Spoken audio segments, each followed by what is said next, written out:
Welcome to Keys Job Center Resume Write e-learning.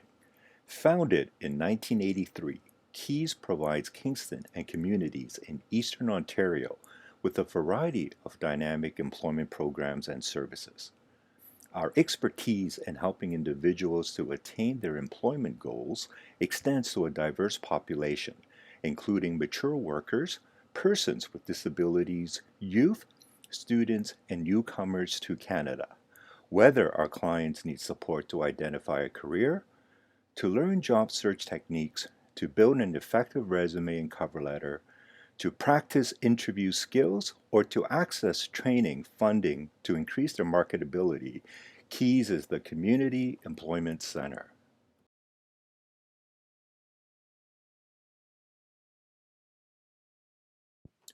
There are four things you will learn today.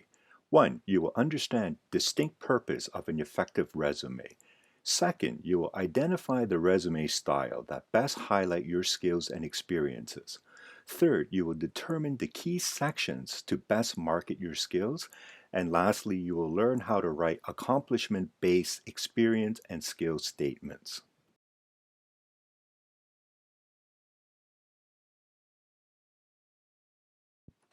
So what is a resume? Ultimately, it is a marketing tool. The resume is an advertisement selling a wonderful product, which is you. It introduces your unique value. It is a document that showcases your skills, experiences, knowledge, education, and abilities. The resume is a sample of the quality of your work. A good resume will help you get an interview.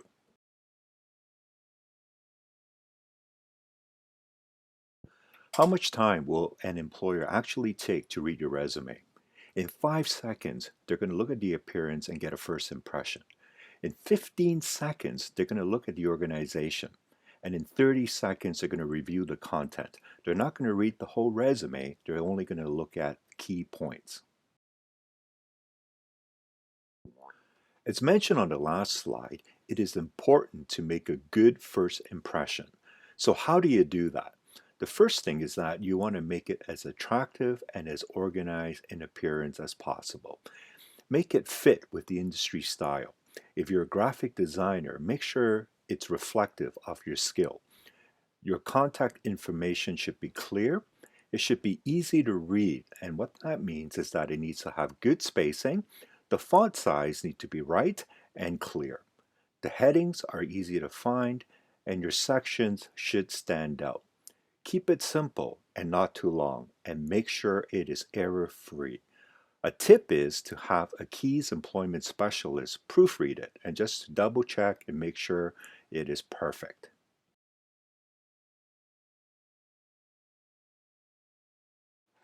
The first thing is to choose your format. There are three types of resume. The chronological resume is something that we are mostly used to. It works well for those seeking work similar to their positions. It presents your work experience in education. It highlights your job titles and years of work, and it's ideal for people with extensive experience and no gaps in work history. It shows a steady job progression. The second one, which is less common, is the functional resume, and it is used when you have a variety of work experience, and especially when there's a gap in your employment history or you're changing careers. The goal is to highlight relevant skills and accomplishments. The third one is a combination, which is really a balance between the chronological and the functional resume. It highlights your skills and is followed by a list of relevant work experience and education. This picture shows a sample of a chronological and a functional resume.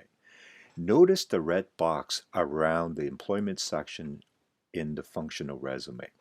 If you were to convert that into a combination resume, all you need to do is add more information under the employment experience. Now that you have selected your format, you want to write the resume and organize the different sections. This picture shows how the sections should flow, starting with your contact information. The second one would be your objective or value added statements. Now this is optional. The third section, which is probably the most important section, is a summary or highlights of your qualifications. The fourth one is only used if you're writing a functional or combination resume, and this would include your relevant skills and experience. The next section will be your work or professional experience, followed by your volunteer experience, lastly ending with your education and training. When you're writing the content for your resume, keep these points in mind. Make sure it is clear and concise. You give details and offer proof that the information is relevant to the job you're applying to, and that you use the correct tense when describing your job duties. Use past tense for past jobs and present tense if you're still working in that position. The font you use should be professional and easy to read. A recommended font size is size 12, and the font style should be clear. The resume should be free from error with proper grammar. Don't rely on spell check. It is not reliable. Have somebody proofread it for you.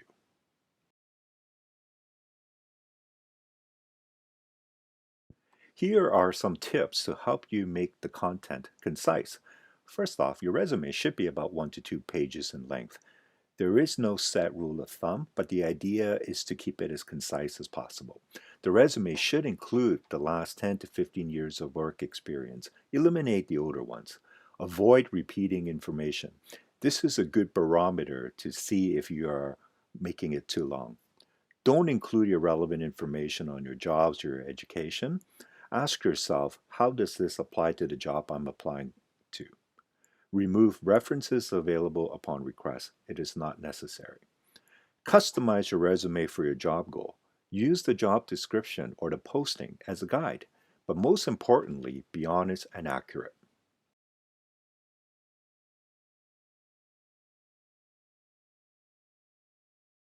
When you are writing your contact information, make sure that it is clear and the employers know how to reach you. And also make sure at the very least your name is on all the pages. The one thing to note is your email address. Make sure it is professional. The next section is the objective or value added statement. As I mentioned earlier, it is optional. There is no agreement between employment specialists, but if you do write one, make sure it is focused to the job. Consider the following points if you do decide to write one. Make sure the statement identifies your area of expertise and adds value to the statement by marketing some of your key attributes for the position. It is important to convey your fit, and it should quickly demonstrate to the employer what you have to offer.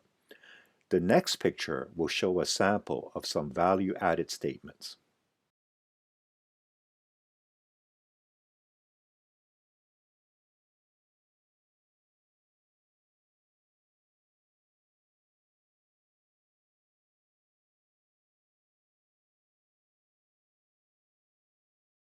The highlight or summary of qualifications section is probably the most important section of the resume because in 15 seconds you need to convey to the employer what you have to offer them.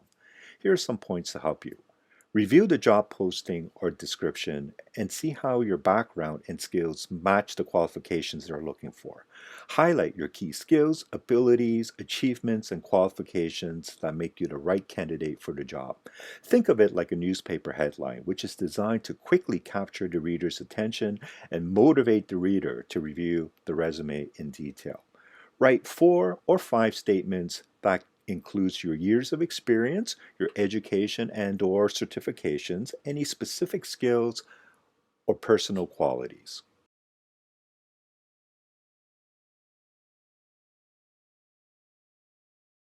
This picture shows a sample of a summary of qualifications written by an engineer.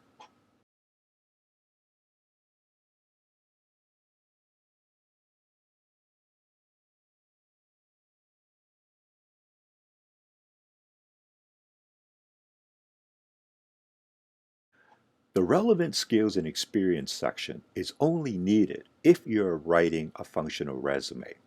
Skip to the next section if you're using a chronological resume. This format allows you to market the skills and experience needed for the position, no matter where they can be found in your work or volunteer history. This is commonly known as your transferable skills. It groups your skills and experience into areas of expertise instead of linking them to specific job titles, employers, and years of employment. The headings are created for each area of expertise to demonstrate what you achieved in each skill area. Review the job posting. I identify three main skills the employer is looking for. Under each of these skills, write three skill statements. The next picture will show you a sample of the relevant skills and experience.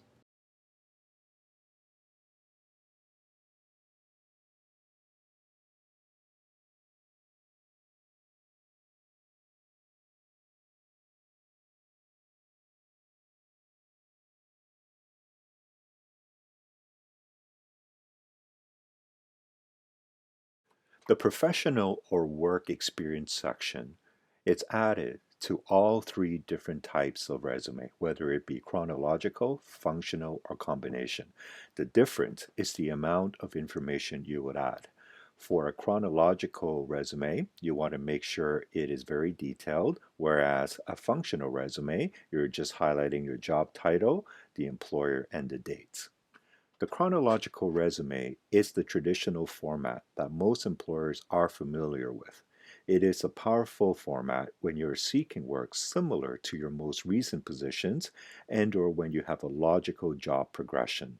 It puts the emphasis on your job title, the years of work, and the duties and accomplishments achieved. It lists your most recent job followed by the previous jobs in a reverse chronological order. The job titles itself helps to convey your match for the work. The next section will show a sample of how you would write this.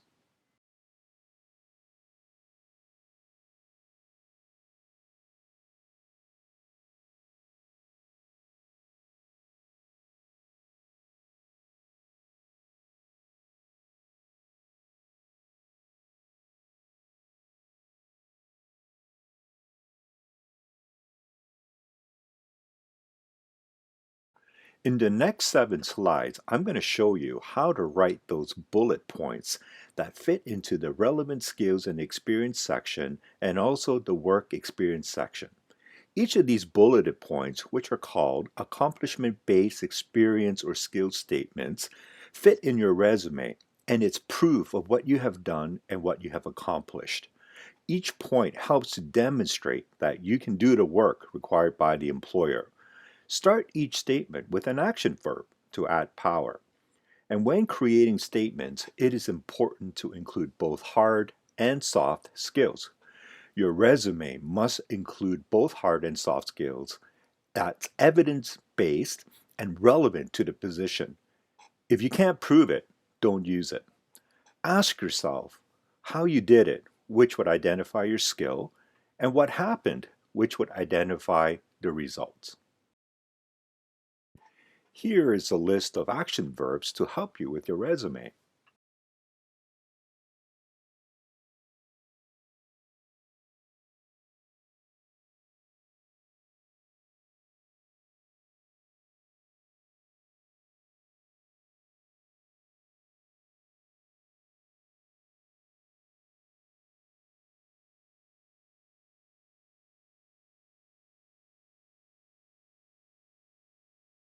When an employer is reviewing your resume, they're looking at two general categories of skills. Hard skills, which is proof of your capability and your ability for the job. And they also look at soft skills, which is proof of your ability to get along with team and or customers, handle deadlines, possess the initiative to organize your own work, and keep on task. Hard skills are concrete or task specific that can be proved or confirmed.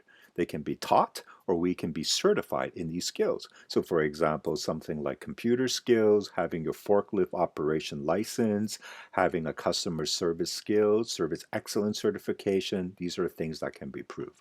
Soft skills, on the other hand, are more abstract and more difficult to prove. They're often described as self management skills. So, in other words, how do we manage ourselves on the job or personal attributes?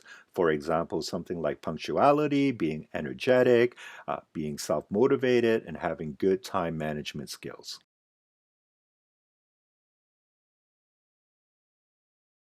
When you're writing hard skills, you want to use numbers, percentages, and facts. So, for example, managed a team of 6 sales associates and increased store sales by 25% for the month of January. Be as specific as you can. When you're describing soft skills, you want to use words and descriptions. So, for example, implement a new employee training program that dramatically increased productivity and morale.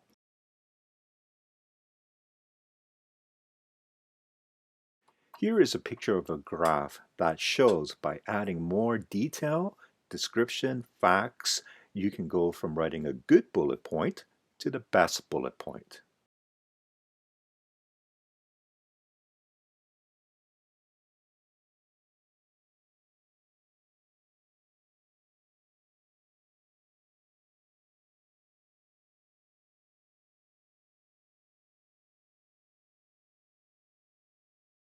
Now that you have an idea on how to write the accomplishment-based statements or bullet points, here are a couple of websites that can further help you. When you go on these sites, find the job you're applying to. It would show you the job description in terms of duties, skills, and experience that's required for the job so you can help focus your resume accordingly.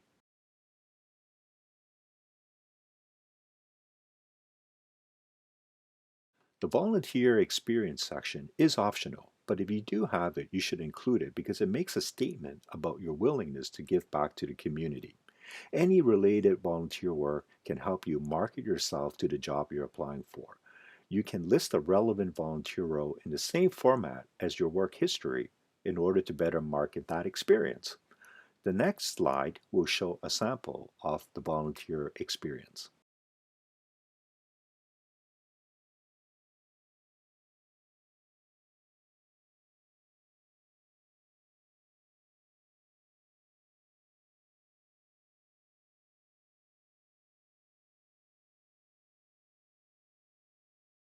The last section of your resume is the education and training. It will list your degrees, diploma, certificates, and any professional development you have taken over the course of your work life. Just keep in mind to keep it concise and relevant to the job you're applying to.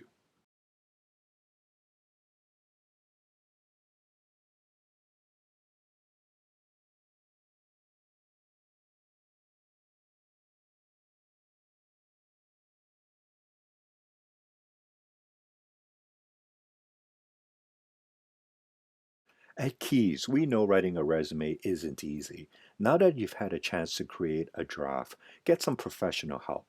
Give Keys Job Center a call and book an appointment with a professional employment advisor.